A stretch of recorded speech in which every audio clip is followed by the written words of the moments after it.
Assalamualaikum warahmatullahi wabarakatuh. A'udzu billahi minasyaitonir rajim. Bismillahirrahmanirrahim. Alhamdulillahilladzi anzala sakinata fi qulubil mu'minin liyazdadu imanan ma'a imanihim. Asyhadu an la ilaha illallah wahdahu la syarika lah wa asyhadu anna Muhammadan 'abduhu wa rasuluhu la nabiyya ba'dahu. Allahumma shalli wa sallim wa barik ala Muhammadin wa ala alihi wa ashabihi wa man tabi'ahum bi ihsan ila yaumil din. Qala Allah Ta'ala fil kitabil karim, a'udzu billahi minasy syaithanir rajim. Ya ayyuhalladzina amanu kutiba 'alaikumus syiyam wa kutiba 'alal ladzina min qablikum la'allakum tattaqun. Ma'asyiral muslimin rahimahullah, para jemaah Masjid An-Nur yang dimuliakan oleh Allah Subhanahu wa taala. Alhamdulillahirabbil alamin. Yang pertama, mari kita bersama-sama memanjatkan rasa syukur kita kehadirat Allah Subhanahu wa taala. Sampai hari ini, sampai detik ini kita masih diberikan kekuatan, kenikmatan iman dan Islam, sehingga kita bisa bersama-sama menjalankan amanat keseharian kewajiban kita, yaitu beribadah kepada Allah Subhanahu wa taala. Dan saat ini Allah mengizinkan kita memasuki sebuah kenikmatan yang luar biasa, yaitu berada di tengah-tengah bulan suci Ramadan 1442 Hijriah. Alhamdulillahirabbil alamin. Hanya karena iman dan ketakwaan kita lah kita mampu menjalankan semua perintah-perintah Allah. Dan sesungguhnya apa yang kita laksanakan ini adalah bentuk konsekuensi dari keimanan kita. Sebagaimana yang Allah sampaikan di dalam Al-Quran, surat Al-Baqarah ayat 183, yang insya Allah sering kita dengarkan. Di sana Allah sampaikan, a'udzubillahi minasyaitonir rajim, ya ayyuhalladzina amanu. Jadi seruannya adalah kepada orang-orang yang beriman. Ya ayyuhalladzina amanu kutiba 'alaikumus syiyam kama kutiba 'alal ladzina min qablikum la'allakum tattaqun. Telah diwajibkan kepada kalian untuk berpuasa sebagaimana telah diwajibkan kepada orang-orang sebelum kalian, agar kalian semua bertakwa. Satu ending dari ketakwaan atau dari puasa tadi adalah ketakwaan. La'allakum tattaqun, pasti akan menjumpai, pasti akan didapatkan ketakwaan itu.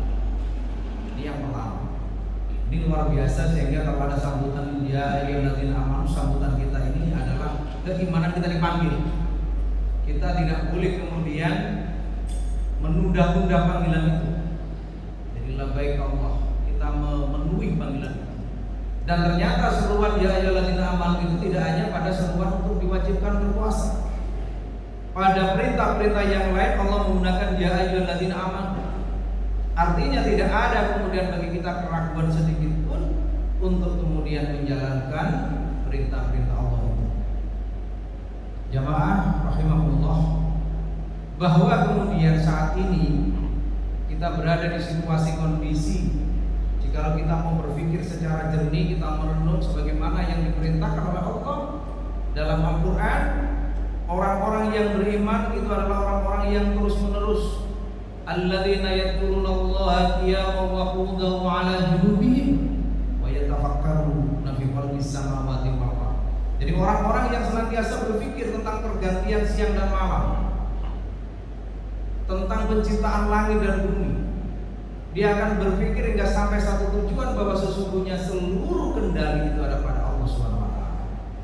Sebagaimana saat ini kita berpuasa memenuhi perintah Allah, dan agar kita mendapatkan predikat ketakwaan di sisi Allah Subhanahu wa taala. Dan hanya dengan ketakwaan itulah sesungguhnya kehidupan kita akan menjadi berkah dan diridhoi oleh Allah Subhanahu wa taala. Jamaah Masjid An-Nur rahimahullah. Nah, kalau kemudian dalam puasa, sebagaimana yang sering disampaikan, kita tidak berani sedikit pun melanggar hal-hal yang bisa membatalkan puasa. Artinya kan kita tidak berani walaupun tidak ada yang ngawasi. Tapi keimanan kita, ketakwaan kita itulah yang kemudian menjaga diri kita, muraqabatullah, bahwa ibadah ini betul-betul diperuntukkan hanya untuk Allah. Dan kita menjaga kesucian daripada ibadah itu. Kita menjaga kesempurnaan daripada ibadah itu. Walaupun sekarang banyak muncul istilah-istilah, apalagi kalau pandemi ini kan pakai masker, ya. Ada meme yang menggelikan. Itu yang pakai masker diamati itu jangan-jangan untuk permen kan gitu ya. Ini sesuatu yang sebetulnya tidak akan terjadi pada orang-orang yang beriman. Tidak akan. Karena dia tidak akan berani untuk mengorbankan kenikmatan sesaat, kenikmatan yang sangat kecil dibandingkan dengan pahala di sisi Allah Subhanahu wa taala. Dibandingkan dengan besarnya kenikmatan yang nanti akan diperoleh di sisi Allah Subhanahu wa taala. Tidak akan berani. Sehingga kita dari pagi setelah sahur sampai kemudian terbit fajar dan tenggelamnya matahari, kita melaksanakan itu dengan penuh kekhusyuan, penuh harapan, imanan wa ihtisaban. Dengan keimanan dan dengan penuh keyakinan akan mendapatkan balasan. Nah, pertanyaannya adalah kenapa kita tidak berani melakukan hal-hal yang bisa membatalkan? Ya karena keimanan tadi. Sekarang pertanyaannya adalah bagaimana kemudian dikaitkan dengan pada perintah ibadah yang lain? Bagaimana kemudian ketika Allah menurunkan Al-Quran yang di dalam Al-Quran itu ada petunjuk bagi manusia, dan Al-Quran itu menjelaskan segala hal. Jadi kami katakan likulli syai'in di dalam Al-Quran itu, likulli syai'in, segala sesuatu ada dalam Al-Quran. Al-Quran itu kan namanya banyak. Ya, ada Al-Quran itu namanya Al-Furqan, ada An-Nur, ada Al-Dzikr, ada Al-Qalam, ada Al-Busra, macam-macam itu. Ada Asy-Syifa. Luar biasa. Jadi kita itu sesungguhnya setelah kita pahami bahwa kita tidak memiliki daya dan upaya, bagian dari penciptaan langit dan bumi, manusia itu terbatas, dia tidak bisa memenuhi kebutuhan hidupnya sendiri, dia bergantung kepada Allah, Allah Samad. Maka Quran itulah sebagai petunjuk kehidupan, dan Quran itulah sebagai penuntun pemimpin, baik dia berpikir, dia berbuat, dan dia melaksanakan perintah-perintah yang lain. Maka apabila kemudian manusia tidak mau mengambil Al-Quran, tidak memuliakannya, maka sesungguhnya dia telah melakukan pengingkaran. Dan pengingkaran satu ayat saja diyakini secara muta'ammid dan secara yakin dan sungguh-sungguh, maka sesungguhnya dia telah mengkufuri seluruh ayat. Jadi tidak boleh kemudian kita menolak satu ayat. Misalnya tentang puasa kita terima, tapi ibadah yang lain tidak kita jalankan. Bagaimana tentang riba, bagaimana tentang khamr, bagaimana tentang apa itu namanya zakat, bagaimana tentang muamalah, sewa menyewa dan lain-lain yang itu diatur di dalam Al-Quran. Kita kadang-kadang yakin sungguh-sungguh dalam ibadah puasa, tapi pada ibadah yang lain banyak kemudian ada hal-hal keraguan. Ma'asyiral muslimin rahimahullah, kita ini yakin kepada Allah Subhanahu wa taala, yakin Allah yang menurunkan Al-Quran, tapi kadang-kala kita ini tidak meyakini kekuasaan Allah. Kita yakin kepada Allah bahwa Allah yang menciptakan langit bumi, Allah yang menumbuhkan rezeki untuk manusia, Allah yang menghidupkan, Allah yang mematikan, Allah yang menyelesaikan segala persoalan dengan penyelesaian yang luar biasa. Karena janji Allah pasti, tapi kadang kita tidak yakin terhadap kekuasaan Allah. Jadi kadang-kadang itu hanya sebatas iman. Nah, Ramadan inilah sesungguhnya saat-saat momentum yang luar biasa. Kita kembalikan komitmen kita. Dan saya menukil sebuah riwayat dari Darul Hijrah yang beliau sampaikan bahwa sesungguhnya idza arafa rajulun nafsahu, jadi ketika seorang laki-laki yang beriman itu mengetahui jati dirinya sebagai seorang mukmin, ya, artinya dia paham betul bagaimana dia harus berbuat dengan Al-Quran itu. Apapun yang disampaikan Al-Quran dia ambil, dia terima. Wa wama yang fa'ahu kalamun nas, maka tidak akan ada gunanya perkataan-perkataan manusia. Artinya apa? Perkataan-perkataan manusia yang mencoba untuk mengalihkan, memalingkan, menjauhkan dari ketaatan. Sekarang ini kan luar biasa. Bapak-bapak mungkin para hadirin sudah pernah mendengar beberapa tahun yang lalu ada satu ungkapan, orang yang tidak berpuasa minta dihormati oleh orang yang berpuasa. Pernah dengar ya? Orang yang berpuasa itu disuruh menghormati orang yang tidak berpuasa. Coba. Ini kenapa? Karena terjadilah pergeseran nilai, pergeseran keimanan, sehingga seakan-akan puasa itu mengekang, menyiksa seseorang. Kemudian muncul yang disebut dengan kebebasan, muncul yang disebut dengan perilaku kebebasan, yang kemudian memunculkan satu pernyataan bahwa orang yang berpuasa harus menghormati orang yang tidak berpuasa. Artinya apa? Ya, kita tidak boleh kemudian apa dalam bahasa kita mau gitu atau memberikan nasihat. Karena kadang-kadang juga memang ada yang menyampaikan di tengah-tengah kita seakan-akan itu benar tapi itu salah.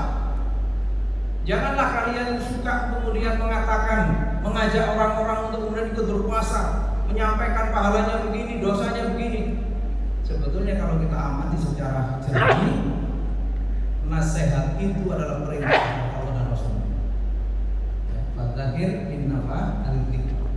Berilah peringatan karena sesungguhnya peringatan itu bermanfaat. Jadi kita ini hanya memberi peringatan, tidak memaksa. Kalau saat ini banyak khotib menyeru mari kita berpuasa agar mendapatkan keimanan, ketakwaan, agar mendapatkan kehidupan yang baik, agar Allah turunkan kemuliaan. Jangan kalian menyia-nyiakan waktu misalnya seperti itu bukan berarti kemudian kita memaksa mereka, kita mengajak. Dan ini perintah ya'muruna bil ma'ruf wa yanhauna 'anil munkar. Inilah salah satu sesungguhnya kelemahan umat Islam itu adalah ketika amar ma'ruf dilakukan itu pun kadang-kadang terpaksa untuk melakukan, tidak berani untuk menyeru, apalagi yang amar ma'ruf nahi anil munkar yang menyemarak kepada kemungkaran. Jadi kadang-kadang kita itu cuek, poso kamu, ya. Jadi seakan-akan tidak ada kepedulian dan kita tidak berani menyampaikan itu. Kenapa? Karena situasi sudah dibangun seperti itu. Oleh karena itu momentum Ramadan ini saling menasihati, saling memberikan dorongan dan kemudian berlomba-lomba fastabiqul khairat untuk mencapai pahala yang tinggi. Ini adalah sesuatu yang memang dianjurkan sebatas kemampuan kita, dan ini kita tidak boleh memaksa tetapi memberikan nasihat, mengajak mereka, memberikan gambaran kemuliaan dan keagungan Ramadan sehingga mereka tertarik.